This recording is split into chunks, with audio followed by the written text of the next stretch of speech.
Hello, everyone. How are we enjoying Festival Friday? If this is your first event, my name is Tim Ehrenberg. I am the president of the Nantucket Book Foundation, which puts on the Nantucket Book Festival. I like to take every opportunity to thank our top donors, Richie Battle, Randy and Lisa Cohn, Ellen and Linwood Dame, Elizabeth Galvin, Mary and Robert Haft, Adam and Ramona Nee, Nancy Seaman and Alan Shorts, Beth Wilkinson and David Gregory, and our top sponsors, the White Elephant and the Boston Globe. Let's give them a round of applause.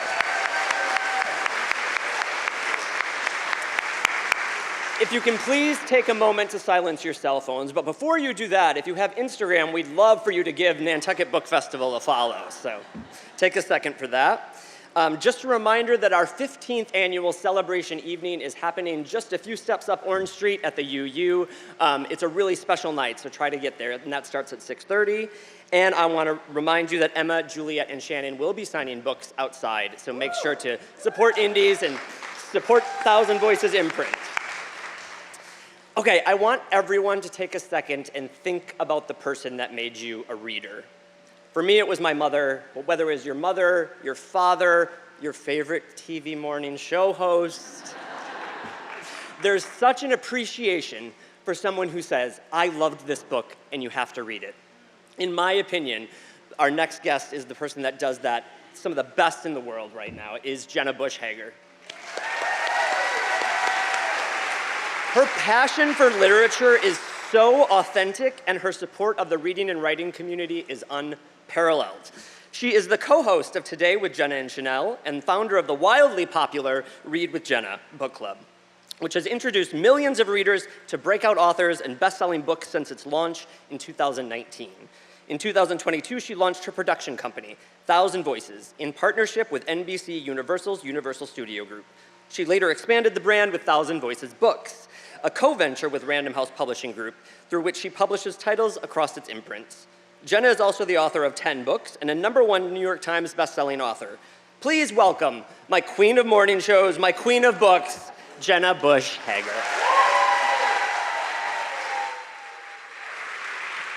Hello. Hi, Tim. Tim, you guys, look what Tim has done for Nantucket. Not just Tim, not just Tim. And Ellen and all of you who have supported this book festival. I don't know that there's a book festival on an island, maybe there is, but I haven't been to it, that is this successful, that brings people from far and wide. And Tim, what you've done, what all of you have done in 15 years of this small but now huge festival is pretty remarkable. So thank you so much for having me. We are thrilled you're here. So you truly have become one of America's favorite readers, and I think that if you would have told little Jenna Bush that at a young age, you would have been like, is that really a thing? So I want to know, who made you a reader? I mean, I might have known that was a thing because my grandmother had a needle-pointed pillow that said, reading is sexy, on her couch, which I have reproduced, and I have it on my couch, which just humiliates my children. But I think, yeah, I mean, I watched my mother, who was a librarian, and both of my grandmothers really teach us the importance of reading, but also they modeled it. And the queen, the patron saint of reading, Anne Patchett, who's here at this festival, told me once, so it must be true, that modeling reading is as important as reading to your children.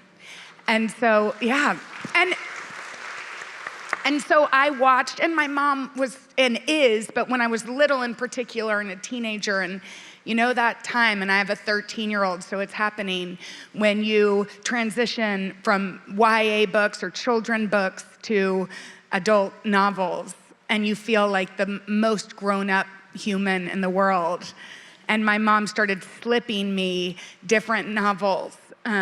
You know, it makes me want to cry. It's why I love book recommendations, because I loved it so much that she would think of me after she read something and think, like, my daughter would love this. She knew me well enough.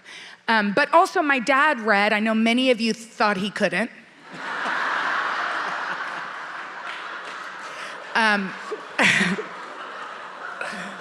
Many of you thought he didn't understand phonics.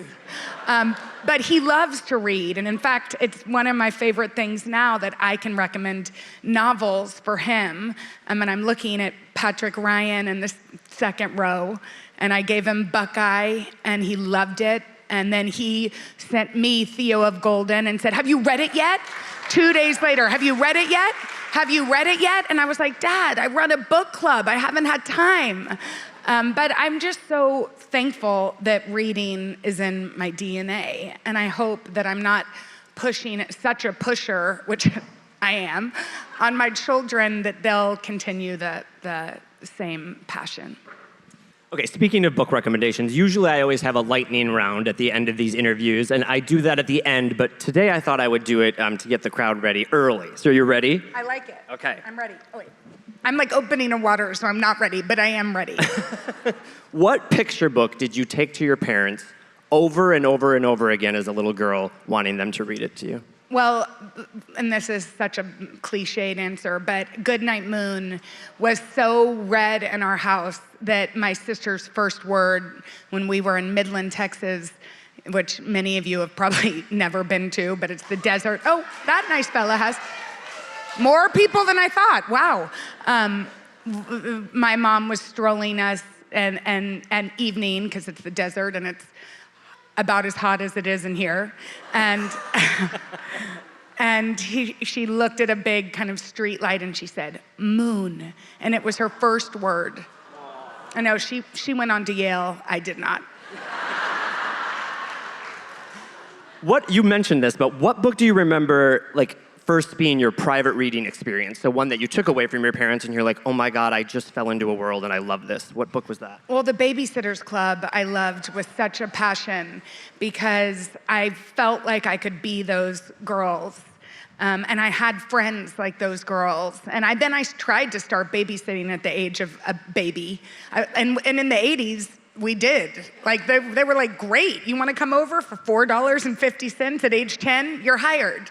But I loved The Babysitter's Club. And then later, and I've said this before, but The Bluest Eye, I think, by Toni Morrison, was the first book that I thought, and this might have been in like 7th or 8th grade, that I thought, wow, it's not just the power to entertain, but books can really create empathy. And Pecola, I had never read anything like that before. And I was like, the power felt immense. I know you love mysteries. Your favorite mystery? I love mysteries, but I've had a hard time with mysteries lately. But okay, my favorite, anybody else had a hard time with mysteries lately? No, one person, she has. I just haven't, I felt like they become formulaic, but the one, I loved Tana French so much. I think she's fantastic. And then Chris Whitaker's All the Colors of the Dark I think I like mysteries that are kind of genre bending. They're a mystery on one page, and then for All the Colors, a beautiful book about a friendship in a small town.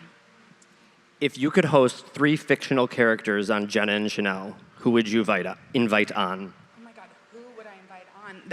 Sorry, I need the mic. Definitely characters from Jane Austen books. Just because I think my grandmother would find that to be wild from wherever she is right now. Who else should I invite? Oh, I know. Because this is a thing that's never gonna happen. But Charlotte and Wilbur would have to be there. Charlotte and Wilbur, we'd have to do a special series on friendship among species. Last book to make you cry. The last book to make me cry, this probably wasn't the very last, but Emma Brodie, who's here and wrote a really immersive book called Into the Blue, which if you haven't read, some of you have, is a real tearjerker. Last book to make you laugh. David Sedaris's new book is so wildly hilarious. I also read Fame Sick by Lena Dunham and found it to be charming and funny too. Yeah, that was hilarious. If you could pick a book for just the beauty of the writing, what would you pick up? Charlotte's Web. Or Mary Oliver poetry. Favorite book of 2026 so far? I can't answer that. Yeah, it can't I be have any of 3 your of my babies. children in the front row. But I did just read, I've started, and I'm so proud of myself, reading for fun, which is like a novel experience for somebody that has to read so much for work. And I did just read Whistler by Ann Patchett. And damn, there's nobody better. What is it about Amp? I mean, She's so good. I read it in like 2 sittings. It's so beautiful, and if you haven't read it, I'm jealous of you. I call you my book whisperer for many reasons, but personally, you and I share some of our favorite books together. A Little Life by Hanya Yanagihara, The Secret History by Donna Tartt, and Buckeye by Patrick Ryan. What is it about those 3 books that you can put at the top of your list? Because that's a hard question, is what's your favorite book? I know. Well, I put those 3 among some of Anne's and others. Bel Canto has been a long-standing favorite. At the top, because they're so expansive. I mean, I love books that and also you can recommend them to everybody. And I remember talking about Patrick's book with Andy Ward, who is a publisher and his publisher, or the head of his publishing, and he said, I gave it to my 23-year-old daughter, and I gave it to my 90-year-old mother-in-law. And I love books like that, because I think, they really represent, and I mean, A Little Life isn't for everybody, but it was for me, because I felt like I was with those characters. I felt like I knew those characters. I missed them when it was over. I think about them. I still think about them. So I feel like that's sort of the constant with all 3. And I'll go back to them. I know I will. I already have with Secret History and A Little Life. Yeah. Can you believe it? Read with Jenna is celebrating 7 years this year? Yes. That's... I'm like, I can believe it. I'm exhausted, but it's exciting. Can you take us back to the room and when you said, I think I remember the story, is you're like, no, people are reading, this will work. Can you talk about how it got started? Well, like everything I think that's worth doing, it started with a dare. And my boss said to me, there's 2 conflicting articles. That one says, and she's my age, our generation is reading less than ever, and one is saying we're passionate readers. And I was like, well, I know that my friends and my family love to read, so let me try something. And we started with just one summer pick. We picked Tommy Orange's There. And it's a particular, I loved it, but it's a particular book, and it resonated. And so I was like, okay, if this can work, one summer reading pick, let's start. So then that fall, we started with a book called The Last Romantics.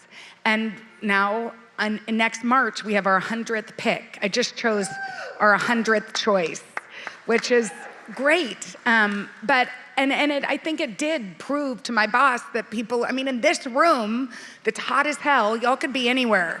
You could be at the beach, you could be having like an Aperol spritz or something, but you're here. And I think it proves that, if you read articles that say nobody's reading, they're not exactly true.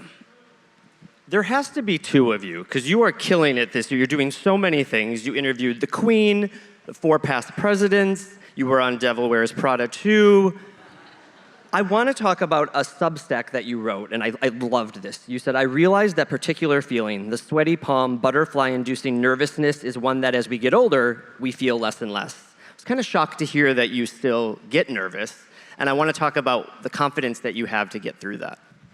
Well, that moment was because I was at the New York Public Library, so if any of you have been there, it's like the most storied, it's the cathedral for somebody who loves to read. And I was introducing the Queen of England and also interviewing her, so that was intimidating. And I ended up loving this, doing a panel with Men Jen Lee and Harlan Coben, which sounds like the craziest duo, but it was awesome, in front of Anna Wintour, Sarah Jessica Parker, a million authors. So I was like sitting there backstage like, does anybody have a beta blocker? It just felt like a lot in one day, and nobody did. And I was actually glad they didn't, because I think we don't have the chance, the older we get, to sort of put ourselves out there and push ourselves. And some of the things that probably most people would find nerve-wracking, like live television, I've now done for 17 years. So there's very little, minus maybe jumping out of an airplane, that still gives me that feeling of like, God, why am I doing this? Why did I say yes? And I think it's so important that we, or at least for me, I think it's so important that I find those moments to really push myself without feeling like I needed to numb it. Even though in that moment if somebody had said I have a beta blocker, I might have taken it. Even though I was also like, I've never taken a beta blocker, what will happen? I wouldn't advise doing it right before No, you I interview know. the queen. I know, and also introduce her. I had to write an introduction, and I will say, I have a 13-year-old, which is the best, because first of all, I was like, guys, can I practice my introduction for the queen that I wrote? And they were like, both my husband and my daughter were like, okay, you have 2 minutes, go, you know? And I started reading it, and when it was over, Mila, who's 13, goes, Mom, it's too much about you. And I was like, whoa. You know, and I was like, no, but they told me I needed to introduce like how we've worked together and why I love reading and why she loves reading. They asked me to do this. And she was like, I'm just telling you, you sound a little narcissistic. And I was like, okay, no, Mila, it's beautiful. Went to bed at 4 a.m. I like shot up and I was like, Mila's right. And I completely rewrote it. And so if you have a 13-year-old, I feel ya. Yeah, keeps you humble, right? Okay, I want to talk about balance, because not only are you juggling interviewing the queen and interviews and book clubs, and you also have a family that you love dearly. How do you balance all of those things? I know Nantucket is starting their summer adventure of a tourist season, and everyone's trying to juggle getting everything open and doing everything. How do you manage it? I mean, not that great. I do it the best I can. I mean, for example, would I love to be staying here for the weekend and hanging out with Tim and hanging out with our mutual friend Siri daily? Yes, I would. I'd really love that. But I'm headed home, you know, tomorrow to be with my kids. So I think the main thing is I'm trying not to beat myself up. You know, I try to just be happy where I am, no matter where it is, you know, and I think we can look at Tim managing all of this. You need to not beat yourself up too. You're amazing at small talk. When you went on, I hate small talk. Yeah, but I mean, like back and forth interviewing people, when you did Jenna and Friends and there was a different host every day, which I actually want to ask you the inside baseball of which ones were like, this was awful and this was good, but I won't ask Nobody was awful, for real. But what are your favorite questions to, not even just writers, what are your favorite questions to ask people?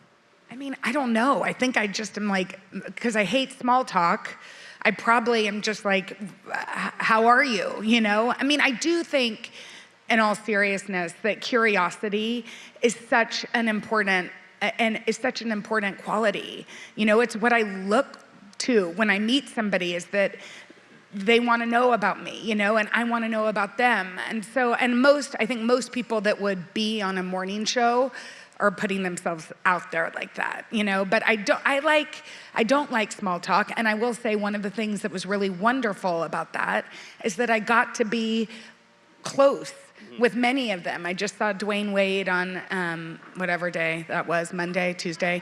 And he's the most empathetic, wonderful human. I mean, he uses his voice in ways that I think are extremely powerful. And I didn't know that. I just knew him as a basketball player, you know? And so I think, unfortunately, in our country, I don't think we're having enough conversations which enable us to really get to know somebody beyond just, you know, who we think they are. So you started Thousand Voices imprint, which, when did that start? What was the first? Conform was October of last year. It was the first title. Yes. What made you get into that, and what have you learned about the publishing industry that you maybe didn't know before, just as a reader, or even with Read with Jenna? Well, I started it because, and you're gonna meet 3 of these authors that I'm working with that I admire so much and I've gotten to know and love. I started it because with Read with Jenna, our mission is to highlight debut authors, newer authors, and diverse authors that haven't historically been published. And I know that that it's hard. It's hard to break out in publishing. It's hard to get a spotlight. And I feel like and if anybody feels like they're gonna faint, just raise their hand. Are you going to faint? No, if I'm gonna faint, I will raise my hand too. It's an accountability practice. But I think, and I realized after 8 years how hard it is and how it's getting harder and harder for emerging talent to break out, because there's so many distractions in our world now. And I also know that I believe that those of us that have platforms should use them to lift up others. And so, I like that person over there just snapped. I liked it. And so after, for a while, people were like, you should publish books. You should publish books. And I never felt like it was the right time. But when we landed on a similar mission, which is newer authors, we have 2 debut authors here today, and one who has previously written a book, but this is her second. I was really excited about it because I get invited to types of things like this, and I was like, and I want to come, but you know why I really want to come? So that I can pull up these director's chairs for 3 writers who I believe in, so that you can get to know their work and they can have long careers. And so that's why I started it. How are you a part of the process? Like, are you in editing? Are you choosing cut? Like, what all do you do for it? Everything. I mean, I work with editors, which is, thank God, I'm not an editor. So all 3 of these authors have different editors that I worked with. But we do, from the very beginning, author calls. We make sure everybody's on the same page, the author, the editor, and me. I do edit, which has been so fun, but it's really messed up my reading skills, because sometimes I'll read a book for Read with Jenna, and I'll think, okay, but so we need to change this because it doesn't feel real. And then I'm like, wait, no, damn, this has been edited. I can't call that author and say that. It's over. So I definitely do big picture edits from the beginning. And then depending on how much, with 2 of these 3 books, I was pretty involved towards the end as well. And then I travel. We were yesterday, Shannon Garvey, who wrote a beautiful book called June Baby, and I were in Portsmouth, New Hampshire, which is really cool. They have a great lit festival, if any of y'all are interested. And then, I travel with them. I try to help sell the book. I'm again, like a pusher. I'm a pusher of books. Best type of pusher. Well, it's better than a pusher of other things, Exactly. for sure. So tonight at our celebration, we're going to hear from 4 writers how reading helps them understand the world. How does reading help you understand the world? Oh, I love that question so much. Well, I have a theory on reading, which is just mine, but I lost both of my grandmothers in the same year. And I actually lost my 3 remaining grandparents in the same year. And both of my grandmothers, I was named after my grandmother, Jenna Welch, whom none of y'all knew, or maybe, no, you probably didn't. You met her once. And my sister was named after my other grandmother, Barbara, who a lot of you knew of. But when they both passed, I thought a lot about them, because I think when you're given a name, it's really dramatic. Jenna Welch will always be sort of like a guiding light to me. And I thought about them, and they were wildly different. My grandmother, Jenna, grew up in West Texas. She lived in the same house. My grandpa was a house builder. She lived in the same house until she had to move to a retirement community. She never graduated from college, but she was a lifelong learner. She studied at the community college till they took her license away because she was 90. And she had a subscription to National Geographic in this little kind of back room. She was a naturalist. She taught us all the constellations. She had a little rock collection that Barbara and I played with. And she read books about these places that I know she longed to travel to. She really didn't have the means. They went to Ruidosa in New Mexico, but really couldn't afford to travel. So she would read books about places she wanted to go to. Meanwhile, my grandmother, Barbara, lived everywhere. You know, she lived in China. She took every one of her grandchildren, not in groups, but when they turned 16, to anywhere in the world they wanted to go. She, you know, traveled widely as the vice president's wife and then the first lady. But she moved to actually the same town, Midland, Texas, away from her family. She lost a daughter. She was pregnant with my uncle when her mother died in a car accident in Rye, New York. She couldn't travel home for her own mother's funeral.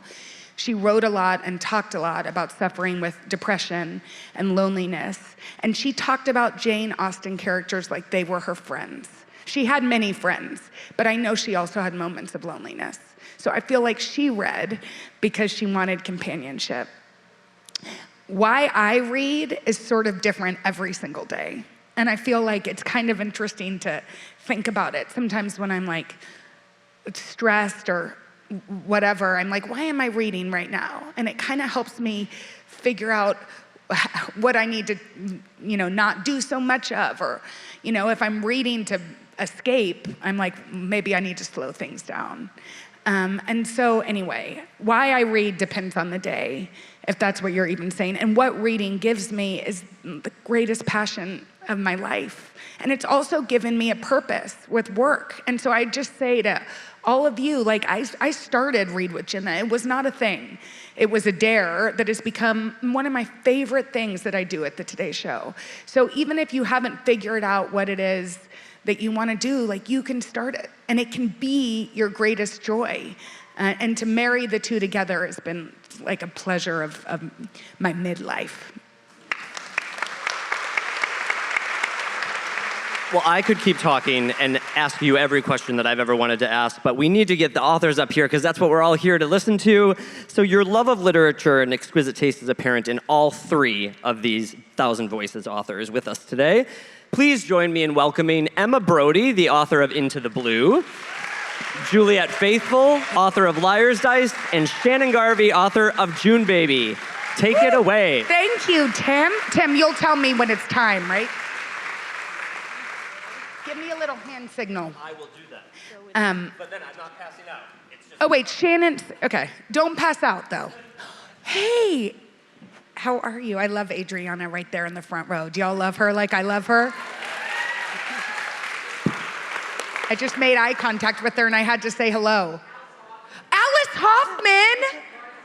Oh my gosh! Oh, hi. Look at all these authors, these powerhouses in the front row. Stacked row. I'm glad I didn't see them earlier. I would have been very nervous. Alice Hoffman wrote one of my favorite books, and I'll give credit to Oprah Winfrey. In high school, I went into Book People in Austin, Texas, which was my local bookstore. It still is, even though I don't live there anymore. Indie bookstore, and I saw her book, Here on Earth, on the table with a little Oprah sticker. And I was like, well, if Oprah, it's good enough for Oprah. And I love that book. I need to reread it. And she has a new book out in September. That's excellent. I may have already gotten my paws on it. And Practical Magic, which I can't stop talking about. Obsessed. Sorry, I can't help it, Alice Hoffman. I'm here to talk with y'all, but I just had a freak out. You're all of us in this moment, honestly. Right? Yeah. Love Practical Magic. Yes, it's coming out, Practical Magic 2, everybody. Okay, so all three of these women have written books that I am obsessed with, and they're all wildly different. So because many of you may have not read them, let's just start off, Juliet, with you. Will you just give like a tiny 1 sentence, 2 sentence about what your book is? And so Juliet wrote Liar's Dice.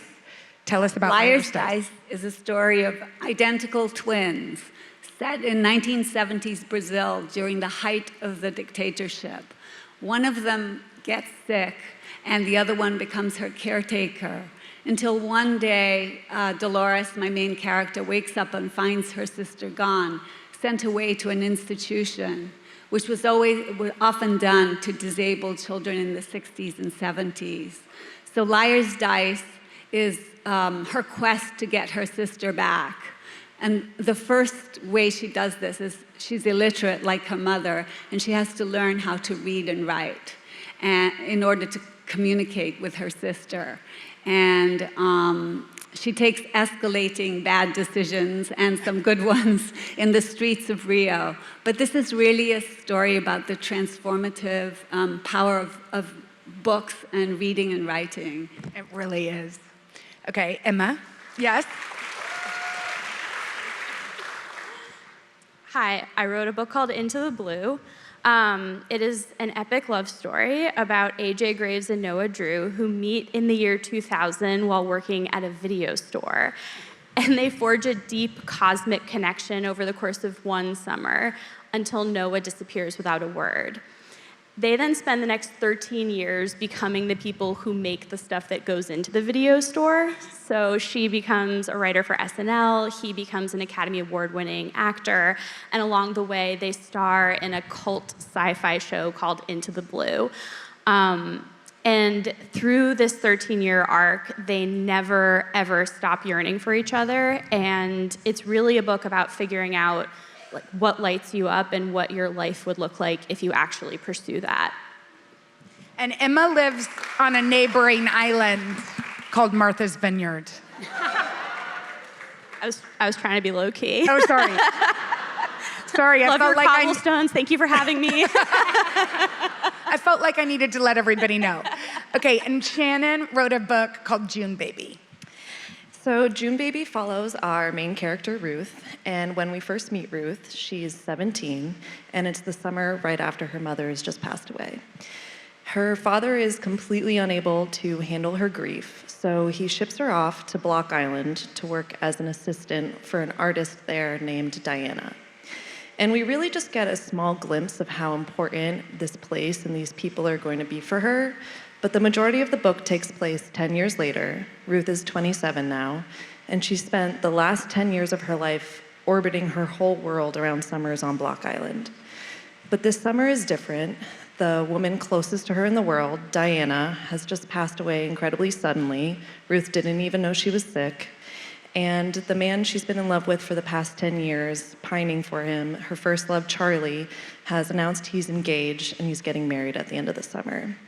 So Ruth's journey over this one transformative summer is really recognizing how these patterns she's built up to protect herself from her grief just aren't working anymore, and maybe they haven't been working for a long time.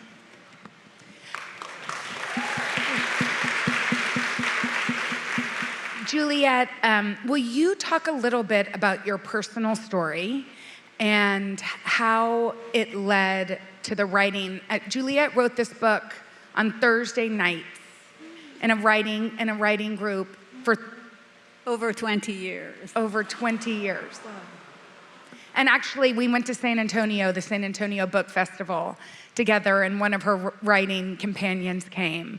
But talk about your personal story and why you wouldn't write this as a memoir. I don't like to know where I'm going, so a memoir was sort of out of the question. But also, I don't remember my childhood, so I had to make things up. My time with my twin, Juliet has a twin. I was born triplets, but I have an identical twin sister who did have CP and epilepsy like the main character and was sent to an institution. So that was the emotional core of the story is true, even though nothing that happened to me. So I just started, I published a few short stories about, I seem to specialize in rebellious 12-year-olds. But that one was about an IRA kid who, anyhow, it's a whole different story. But I started writing on Thursday nights and just accumulating a lot of little bits and pieces. Characters showed up that I didn't know, and I got to know them over many, many years. And I was also a single parent of 2 boys, so I didn't have a lot of time to write, but I just showed up for Thursday nights. And I knew I wanted to have a disabled person in a book.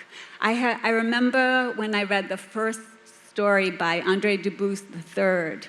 And there was a man in a wheelchair sitting at a bar, and I cried because I had never read any fiction with a disabled person in it that wasn't maybe a memoir, just fiction, just part of life.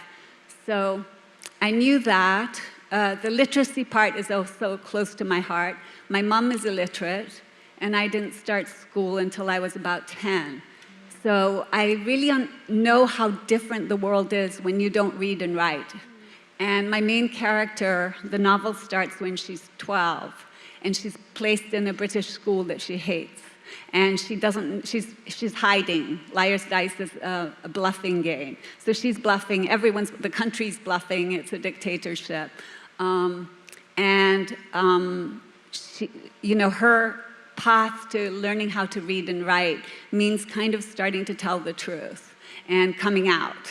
And literacy features very greatly in my novel. There's a bookstore, a French bookstore, with a secret room for censored books.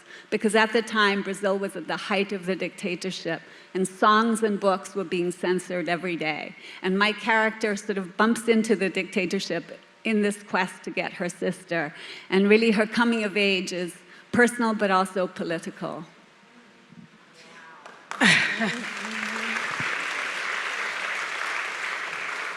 And I'll just say, and I wonder if Juliet hates when I say this, but Juliet, you didn't know how to read till you were around 7 or 8, right? 10? 10. 10. She went on to Harvard. And when I first met her to talk about this book, one of the things that was so amazing is, and maybe you want to say this, I don't need to speak for you, but is that at some point she did take a break from Harvard to go and work in the institution where her sister was. Yeah, at some point, Harvard didn't make sense to me, and I felt like I had to go back. And I worked as a nurse's aide in I dropped out of Harvard and worked as a nurse's aide in my sister's hospital, and had to sort of confront, which is in a whole different way what my main character does. She doesn't work in a hospital, she's much younger. She gambles, she does other stuff. But she's trying to come to terms with luck. Like, they're identical, but one is disabled and one isn't. And so the novel is really a lot about, and Rio is a character in the novel. And Rio is like that, the extremes of poverty and the beauty, it's just in front of you. So Dolores has to make sense of all these contradictions. I know. I like how people, that's Adriana. She's like, wow, in the front row. I love you. Emma is an editor by day and a writer by night, which I think many writers I like do the same thing. So talk about that juxtaposition. And also, she's created a book that you've probably seen. Well, I don't know, maybe y'all don't have TikTok, I don't. But all over the internet, because she's created such a feeling. And so there are videos, if you Google it, I don't know if you Google it. Can you Google it? My mom does and sends them to me. She does? Which is such a gift, right? Because then it's like, oh, I'm not Googling myself. My mom is sending this to me. Google Into the Blue, and you'll see all these TikTok videos or social media videos of women, grown women, and a few men crying because she's created this feeling in this book. So 2 questions, which is talk about how you do both jobs, and also what feeling you wanted people to leave with. It seems like it's worked. All right, so by day, I work at Clarkson Potter, which many of you probably know because we publish Ina Garten and Martha Stewart. So it's like a big cookbook juggernaut. I don't do any of that. I'm a gift editor, so I work on books that are near the checkout counter or on the coffee table, like things that basically bring you joy. I work with tons of different authors, from Lissy Newman on a giant monograph about her parents to like tiny little impulse joke books. I released a title last year called Romanticy Sex Checks. Like, I'm a very open-minded editor. And I think where the two meet, where the writing and the editing meet, are are just like a very intense empathic practice. Like when I'm sitting down and looking at my list and looking at my years, and I'm buying for 2028 right now, so you have to have a very long view. I'm thinking about like every single person at the table, like at Thanksgiving, like you want something for your like super religious aunt, you want something for your like neo-communist uncle, like you want to make sure like, that if you find that book, yeah. pass it on. So it's a constant exercise, and okay, maybe I'm not the target audience for this, but like let me get in the head of the person who needs this. And I love what I do. This is my second time working at Clarkson Potter. There were about 7 years in the middle where I did a 3-year stint at William Morrow and then a 3-year stint at Little Brown, which were really interesting, where I was an island. I was like the sole illustrated editor in a room full of trade editors. So that was interesting because it was happening just as I was starting my career as a novelist. I published my first book in 2021, and I wrote it when it was like starting the year I turned 30, so 7 years ago. And it was very interesting being in rooms where acquisitions were being discussed. So I'm hearing about like all the competition in the marketplace. I'm hearing editors and the way that they dissect proposals and authors' tracks and all of it. And I'm in this room trying to like maintain any shred of confidence while knowing that like these fabulous, somewhat established authors like sometimes can't even get signed up. So it was a real education just in the way the business functions. And I think sometimes it's been hard to be in that situation. I am happiest in a situation where I am surrounded by illustrated editors. So my current role, where I've been for a couple of years, I'm away from any discussions of the trade in the business. Like when we went on submission for Into the Blue, which my option publisher passed on. Big mistake. No, my lucky mistake. But we didn't send it to Crown because I wanted to keep everything separate, and that's where I work. So yeah, I guess that's where, so on the page, there's also that aspect of it too. I don't want to take too much time. But yeah, I think separating the editor and the writer is a very good discipline that all writers should endeavor to do. Like it's best if you're critiquing yourself not to immediately toggle back and try to find the solution, for example. Like you will end up making yourself miserable. And so then, okay, no switch, just hopping over. Like, why are people crying over Into the Blue? Honestly, I have no idea. I know that I cried a lot while writing it. There were certain things about the book that I don't want to give away because it's worth experiencing, I think, but they were givens. Like, when I got the characters, I knew that this was the situation they would find themselves in. And all I know is that I committed with everything I have to tell this story. So that same empathy that gets romanticy sex checks right also really came to bear in this story, where I had to follow these characters into a series of increasingly painful rooms and conversations. And I think what the story shows is my capacity to sit with their grief and to witness it, and at the same time, to sit with their joy and witness that, because in a way, joy is even more vulnerable. So, clap. Am I like a stage mom? Yeah, I'm a stage mom. Okay, Shannon told you all that her book is set on another island. I feel like we're like the competing island girls up here.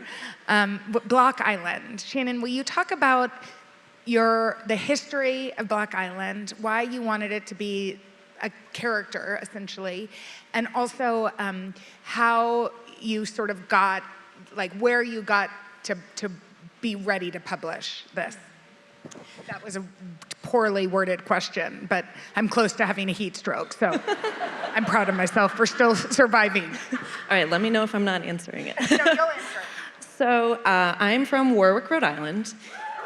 Yeah. And I am an ocean lover, and my mother is an ocean lover, and we're very close. So we would go down to South County, and on clear days, you can really see Block Island like sparkling out in the distance. And when I got older, we would go over for day trips pretty often. It's a pretty easy trip to do in the day. And we'd ride our bikes, and we'd hike, and we'd swim, but we'd usually always leave on the last ferry, like the 8 o'clock ferry. and it's very dramatic. The sun sets on the other side of the island, and so it's like this beautiful orange glow. And I was just so obsessed with the nature and the beauty of that place. It really spoke to everything inside of me.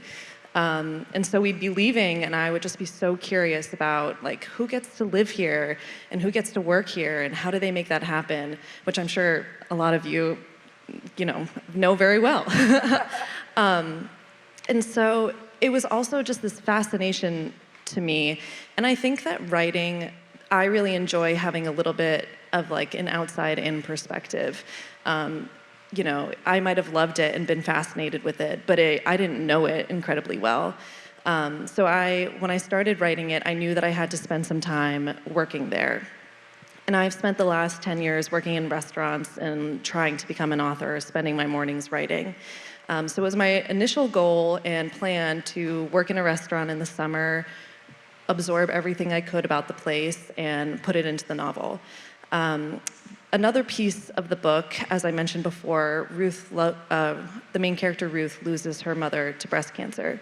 And that kind of, when you were talking about givens, it arrived very early on in the drafting process as a truth. And it was a truth I was uncomfortable with. I was scared of kind of approaching that and exploring that. So I was kind of writing around it for a while. Because, as I said, I'm very close with my mother. I didn't want to go there. And so the summer approached, and I was trying to work on Block Island, and it just wasn't really working out. And then in March, we got the call about my own mother's breast cancer diagnosis. She's doing incredibly well. But at the time, everything else falls away. Writing falls away, plans fall away. And I spent the summer working in restaurants up in Kittery, Maine, and driving down to Rhode Island to go to her appointments with her. And she and I were very close throughout that process. So that brought me into rooms and closer to things that I didn't want to be closer to, and definitely added a lot of layers of emotion to the book. But I will say, we got through the summer, she got through the summer, and she was in a place of healing. And I kind of picked my head up and had this novel in my chest, that I had such a drive to want to write. And I was going into the restaurant one day, and it was the last place I wanted to be. And I looked at the Block Island Who's Hiring page. It's this little PDF. And an inn was hiring for a single housekeeper. And I emailed them. They emailed me back 5 minutes later while I was sweeping the floor of the restaurant, and I was on a boat 2 weeks later. And I spent the fall working as a housekeeper. I would write in the morning, and then I would, scrub floors and toilets and change beds, and spend my afternoons just traversing this place that I loved so much. And I just feel so incredibly lucky on so many levels that it was really like the universe reaching out to me. I met so many incredible people. I really think that the novel wouldn't have its depth without that. Does that answer? And I think, I wish I had a copy of all of your books, but if you look at the cover of June Baby, and as they said, people will be signing, these three will be signing their books, but if you look at the cover of June Baby, it's so beautiful because, and it really all of them are so beautiful, but this painting shows sort of a road not chosen, or I'm just quoting Robert Frost now, but it's a road with two distinct pathways. And I've told Shannon this a million times, but her writing reminds me a lot of Lily King, because really what it is it's a book about a woman trying to figure out which way she should go. And tell everybody what you just told me yesterday that I didn't even know about the cover. Oh, yeah, I didn't know this until very recently, but the cover is a beautiful painting that I loved right away, and it is done by a Block Island artist, which just makes it even so much more special and incredible. I mean, maybe, and you and Patrick share an editor. Cleo is also Shannon's editor. Maybe they did that on purpose, but nobody happened to tell us that. I know. Okay, last question, because I know you all are hot and we have to get them signing.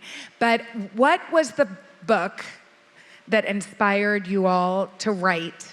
And when did you know you wanted to write? And I'll just say one little thing I love about each book before they do it, which is Liar's Dice. As a twin, Liar's Dice is the most beautiful book I've read on sisterhood ever, and what it means to carry somebody, and particularly the relationship of having a twin sister. And Juliet didn't say this, but she doesn't remember her sister. She has, and she can talk about it. But I remember her later in the hospital when she was older, but not when I lived with her before she was disabled. I've just blocked it out. Yeah, but it's, even though those memories aren't there, it's such a tribute to her sister. And so anyway, Juliet. I think that I discovered short stories in college. At the time, it was mainly men, Cheever and all, and I loved them, but Carver, but I didn't feel like they related to me, and I think it was The House on Mango Street and The Bluest Eye also, when those writers, I suddenly thought, oh my gosh, I could actually put things that I know on the page. It doesn't have to be, the short stories that I loved so much, but that were so alien to my experience. So I would say it was The House on Mango Street and Toni Morrison. And Sandra Cisneros blurbed Liar's Dice and loved it so much. So she wrote me an amazing letter, which was even better than the blurb. Yes. You need to frame that. Okay, Emma, and I will just say about Emma's book, which I loved, was, and I've already sort of said this, but she created a immersive, epic love story that felt really grounded and real and beautiful. And it was, in all of them, but it definitely gave me that camp feeling of staying up late with a flashlight, just pulled into a book. And I think it speaks to sort of the TikToks and everything, and Reese Witherspoon choosing it as a book club choice, is that it just is a really immersive experience. Thank you, that's so nice. Yeah, it's so interesting listening to you talk about how you always were a reader, because I feel like I'm a consumer of stories, but my earliest memories are of my mom reading to me. So it's when I think about the voice in my head when I narrate, it's some version of her voice sometimes. And it's interesting. I'm what was the first book I read that made me want to write?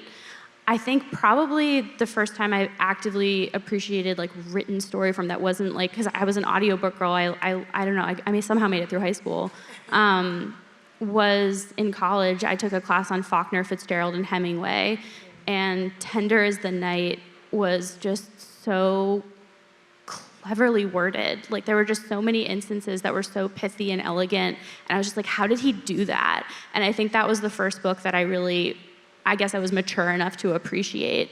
As a kid, my favorite book was the Delayer's Book of Greek Myths. So I guess that's where the epic love comes from, but yeah. We're all searching for it. Okay, and June Baby, I've already said this, but her writing, Shannon's writing, reminds me so much of Lily King, who I love, who I've chose Writers and Lovers in the midst of the pandemic, and we did a Zoom before we even knew what Zoom was, and Lily and I got on with a book club, and I cried because it was the first time I hadn't talked, which was so embarrassing. I mean, these people were like, what is happening? But it was the first conversation I had that wasn't about toilet paper, or who was watching the kids while I had a show, or and Henry had to work, and this. It was such a pleasure to talk about a book during that time and connect. And Shannon has the same ability, I think, that Lily does, which is to explore what it means to be in the in-between. And in Shannon's case, in June Baby, it's more than one in-between. It's a lot of in-betweens, and I've said this to Shannon before, but the ending of her book is one of my favorite endings to any book that I've ever read. Thank you so much. I feel like I remember writing in my journal when I was like 7 that I wanted to be a writer, and I read so much as a kid, but I'm gonna answer kind of similarly in college. I did get away from the arts for a while. I was a science major in college. Tell them what you studied. Neuroscience and behavior, which I feel like the thread there is just caring about people and what they're thinking about and why. But I did, I feel like we sometimes get off track and then we always inch ourselves back, hopefully. But I took a creative nonfiction class my junior year, and I remember we read Joan Didion's Goodbye to All That, and it just knocked me away. And, we've been talking about why we read, and like reading a sentence that just blows my hair back and it makes me think about life in a way that I've felt but didn't have words for is why I try and why I write, and her essay was just the most incredible. It's actually, it's in the beginning of the book. Yeah. A quote. Well, thank you guys. I mean, where is Tim? Oh, there, of course, he's right there. Thank you all so much. I feel like Tim has some sort of housekeeping, but thank you all so much for being here, withstanding the heat. How much fun was that? Jenna, Emma, Juliet, and Shannon, thank you so much.